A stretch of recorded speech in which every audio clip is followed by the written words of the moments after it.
Assalamualaikum warahmatullahi wabarakatuh. Alhamdulillah, puji syukur kehadirat Allah Subhanahu wa Ta'ala yang telah melimpahkan rahmat serta hidayahnya kepada kita semua, sehingga kita dapat melakukan presentasi online pagi hari ini dalam keadaan sehat walafiat. Amin ya Rabbal 'Alamin. Yang terhormat Ibu Ami Sabila NPD selaku dosen pengampu mata kuliah Budaya Lampung, serta teman-teman sekalian yang berbahagia. Tak lupa salawat serta salam selalu kita sanjung agungkan kepada junjungan kita Nabi besar Nabi Allah Nabi Muhammad Sallallahu Alaihi Wasallam yang kita nanti-nantikan syafaatnya di yaumil akhir nanti. Amin ya Rabbal 'Alamin. Baiklah, pada kesempatan kali ini kami dari kelompok 8 akan memaparkan materi yang berjudul Pantun Bu Bandung atau Pepacoh dan juga Sagata.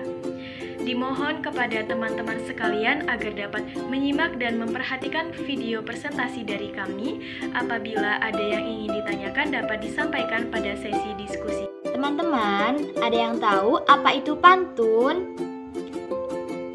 Ya, menurut Kamus Besar Bahasa Indonesia atau KBBI, pantun adalah bentuk puisi Indonesia atau Melayu yang tiap bait terdiri atas 4 baris dengan sajak ABAB. Pantun terdiri dari 2 baris sebagai sampiran dan terdiri dari 2 baris sebagai isi, yaitu baris ketiga dan keempat. Pantun ini terdiri dari 4 baris yang bersajak ABAB. Pengertian pantun Bebandung. Bebandung adalah jenis puisi yang berisikan petua atau ajaran agama Islam. Sastra ini sering diungkapkan dalam acara cangget seperti acara pertemuan, ketika bergembira karena panen berhasil, dan ketika menidurkan bayi kesayangan. Bentuk dan isi bebandung yaitu adalah bebandung terdiri atas jumlah bait yang tiap baitnya terdiri atas 4 larik berirama ABAB seperti pada pantun.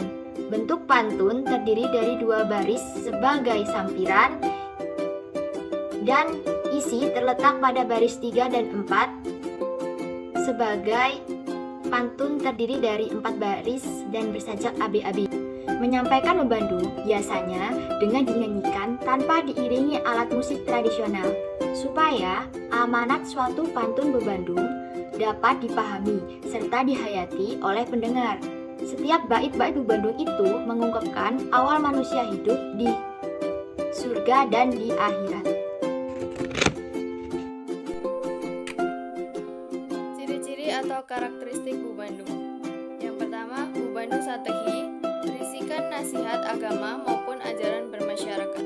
Yang kedua, Bu Bandung Cekita berisi cerita, misalnya cerita kesedihan, cerita kegembiraan, dan lain-lain. Yang ketiga, Bu Bandung Usul atau Tafsul berisi ajaran keyakinan ideologi yang perlu ditanamkan. Yang selanjutnya, fungsi Bu Bandung. Berdasarkan isinya, puisi Bu Bandung itu mempunyai fungsi sebagai berikut. Yang pertama, di dalam Bu Bandung terkandung ajaran agama Islam yang berhubungan dengan situasi kehidupan umat Islam. Pengamalan ajaran agama itu ada yang belum sesuai dengan hukum agama Islam, karena terpengaruh oleh kebiasaan atau kepercayaan bukan Islam. Dengan pembacaan Bu Bandung ini diharapkan pengamalan yang keliru itu dapat ditinggalkan atau tidak dilakukan lagi, dan pengamalannya sesuai supaya lebih ditingkatkan. Dengan demikian, pembacaan Bu Bandung baik untuk diri sendiri maupun untuk masyarakat dalam suatu pertemuan itu berfungsi religius. Yang kedua, Bu Bandung biasa dibacakan dengan dinyanyikan tanpa diiringi dengan alat musik karena isinya berupa pesan-pesan religius. Pembacaan Bu Bandung ini juga akan meningkatkan apresiasi seni masyarakat Lampung Pubian. Rasa cinta masyarakat terhadap kesenian daerah dengan mendengarkan Bu Bandung akan dapat ditingkatkan. Yang ketiga, puisi Bu Bandung. Baik isi maupun cara penyampaiannya berkaitan dengan segi kehidupan masyarakat beragama yang banyak menyingkap kebenaran. Oleh karena itu, kegiatan membacakan Bubandung akan dapat membendung pengaruh budaya asing yang pada era globalisasi ini sudah menggerogoti budaya tradisional. Pantun Bubandung Santri. Nabi Muhammad ino Rasul, alam raya pun bersyukur. Khasani selamat togok kubur, cahani solat zakat khik zujur. Kemudian yang selanjutnya, gajah lapah cakap mobil, haga atraksi main bal. Nayah jelma pandai berdalil, padahal senang ngurangi amal. Yang selanjutnya adalah pantun pepacoh. Pepacur atau pepacoh atau wawancan merupakan bentuk kesenian Lampung, terutama seni sastra. Pepacur atau pepacoh atau wawancan ini biasanya dibacakan saat upacara adat seperti perkawinan dan khitanan. Pepacur atau pepacoh atau wawancan adalah seni sastra atau puisi yang berisi nasihat, harapan, petunjuk, pemberian adok, atau gelar yang diucapkan dalam bahasa Lampung. Istilah pepacur ini dikenal di lingkungan masyarakat dialek A yang dikenal dengan istilah pepacoh. Dan di lingkungan masyarakat Lampung dialek A, sebatin dikenal dengan istilah wawancan.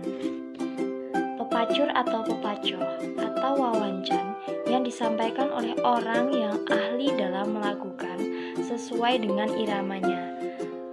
Pantun pepacur atau pepacoh atau wawancan ini memiliki ciri-ciri.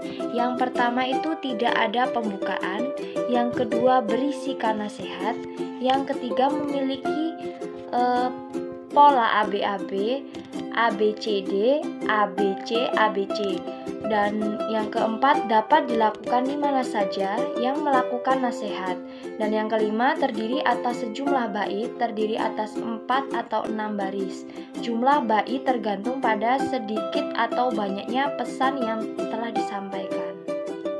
Ada contoh pepacuh atau pantun pepacuh.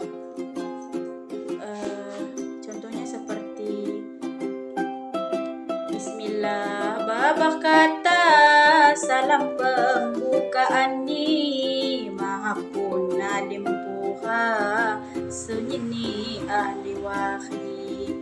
Biasanya pantun ini digunakan untuk menyambut tamu dari mempelai wanita untuk menuju ke atau masuk ke rumah mempelai pria. Kemudian contoh selanjutnya ada Anjohu wahan wakca ngebakca wabugati khamniat imat jama kalawat faedahni mulawat babak wakca ngawawan can bahasani dan kaisani budaya saya perlu khamti kali wawasan Nusantara kaya budaya seni kadau ram jama-jama patut ni ram dikaji kenahan ikidah pun. Yang ketiga adalah pengertian pantun segata. Pengertian puisi merupakan karya sastra yang terkait oleh aturan-aturan tertentu seperti banyak suku kata setiap baris, banyaknya baris setiap bait, persajakan atau rima. Kata yaitu sastra Lampung yang berbentuk puisi yang setiap baitnya terdiri dari 4 baris dan berjarak akhir ABAB. Jenis puisi ini pada umumnya digunakan masyarakat Lampung dialek A yang digunakan sesuai dengan isi puisi. Yang selanjutnya macam-macam segata. Yang pertama segata ngebabang, pantun anak-anak. Yang kedua segata buhaga, pantun percintaan. Yang ketiga segata nangguh, pantun ngebuka atau penutup kegiatan. Yang keempat, segata lalagaan, pantun berolak-olak atau kocak. Yang kelima, segata nyindeh, pantun sindiran. Yang terakhir, segata hehiwang, pantun duka cita. Dalam pantun sagata juga memiliki tujuan, yaitu untuk mempertahankan adat dan juga biasanya digunakan dalam acara-acara atau kegiatan-kegiatan tertentu. Misalnya seperti acara akikah, sunatan, dan juga perkawinan. Pantun sagata juga memiliki fungsi dan kegunaan, di antaranya yaitu dalam kehidupan masyarakat Lampung terdapat beberapa fungsi. Yang pertama, digunakan sebagai ungkapan isi hati kepada seseorang, misalnya dari si bujang kepada si gadis ataupun sebaliknya. Fungsi ini yaitu seperti segata yang namanya segata buhaga atau pantun percintaan yang di dalamnya berisi ungkapan isi hati seseorang kepada lawan jenisnya, kepada laki-laki ke perempuan maupun kepada perempuan ke laki-laki. Yang kedua, ada dijadikan sebagai alat penghibur. Nah, dalam pantun segata juga berfungsi sebagai alat penghibur atau yang biasanya disebut dengan segata lalagaan. Jadi, isi dari segata lalagaan yaitu berisi tentang sesuatu hal yang bersifat lucu ataupun kocak yang tujuannya adalah menghibur. Yang ketiga adalah dijadikan sebagai perlengkapan acara cangget. Jadi, acara cangget ini merupakan sebuah upacara cangget masyarakat Lampung dan biasanya digunakan sebagai pembuka maupun penutup acara dan menjadi ciri khas budaya Lampung. Lalu yang keempat ada sebagai sarana pendidikan. Nah, dalam segata ini juga dapat digunakan sebagai sarana pendidikan karena biasanya isi segata berisi tentang nasihat-nasihat atau motivasi yang dapat diberikan kepada anak-anak untuk meningkatkan semangat mereka dalam belajar ataupun melakukan kegiatan. Selanjutnya, yang kelima yaitu untuk menyampaikan pesan-pesan pembangun.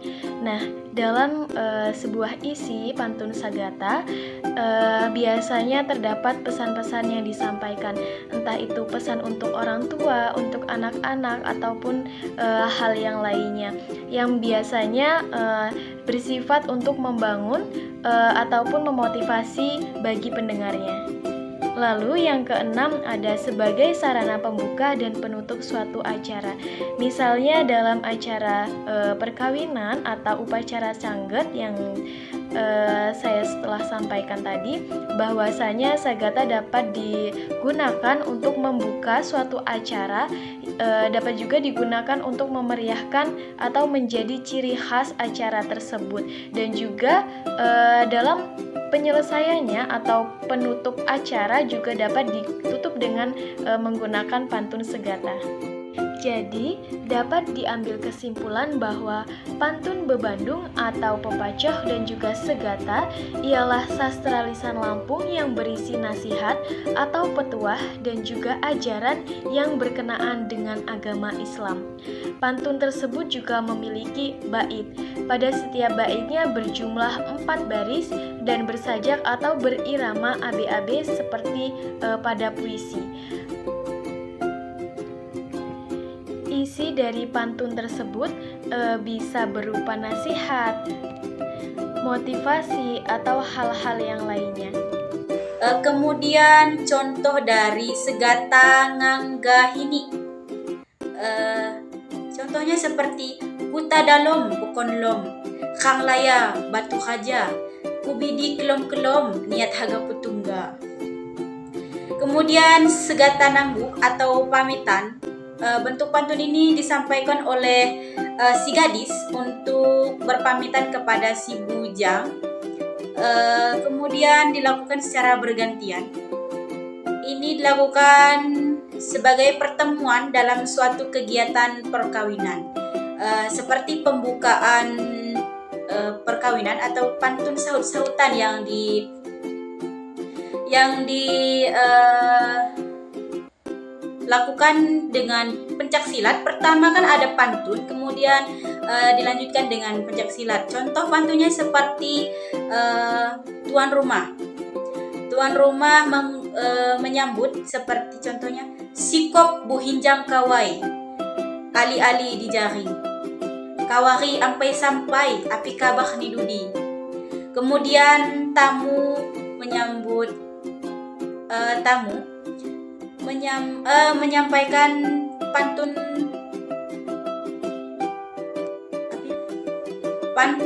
balasan seperti sikop buhinjang kawai ali-ali di jari, selamat pakdamu nyayan kenap kabah kamdudi. Kemudian saat gadis tamu akan pulang, ini juga disebut dengan kuari. Kuari mau pulang dari rumah mempelai laki-laki karena adat sudah selesai atau acara sudah selesai.